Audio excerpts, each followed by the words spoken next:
விக்னேஷ் போகட் பார்த்தீங்கன்னா ஒலிம்பிக்லேருந்து வெளியே இருக்காங்க.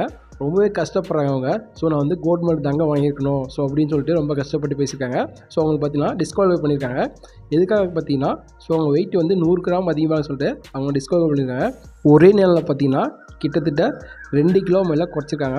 ரொம்பவே கஷ்டப்பட்டு ஆர்டர் ஒர்க் பண்ணியிருக்காங்க. ஸோ 100 கிராம் அதிகமாக இருக்கனால ஸோ அவங்க டிஸ்குவாலிஃபை பண்ணியிருக்காங்க. ஃபைனல் போயிட்டாங்க. தங்கப்பதக்கம் அடிப்பாக பார்த்தாங்க, அது இல்லாமல் டிஸ்குவாலிஃபை பண்ணிட்டாங்க. ஸோ எனக்கு வெள்ளி பதக்கமாக கொடுங்க அப்படின்னு சொல்லி கேட்குறாங்க. இதை நம்ம கேட்கும்போது ரொம்பவே கஷ்டமாக இருக்குது. எவ்வளோ கஷ்டப்பட்டு அவங்க நிறைய வந்து நம்ம இந்தியாவுக்காக கோல்டு மெடலும் சரி சில்வர் மெடலும் சரி நிறைய வாங்கியிருக்காங்க. ஸோ இந்த வருஷம் பார்த்தீங்கன்னா ஒலிம்பிக்கில் ஸோ அவங்களால எதுவுமே பண்ண முடியாமல் எந்த ஒரு தங்கமும் வெள்ளி பதக்கம் வாங்காமல் வெளியேறிட்டாங்க.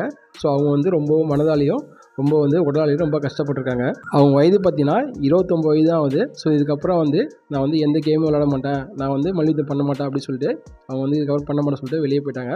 ஸோ இப்போ பார்த்தீங்கன்னா ஹாஸ்பிட்டலில் வந்து அட்மிட் ஆயிருக்காங்க.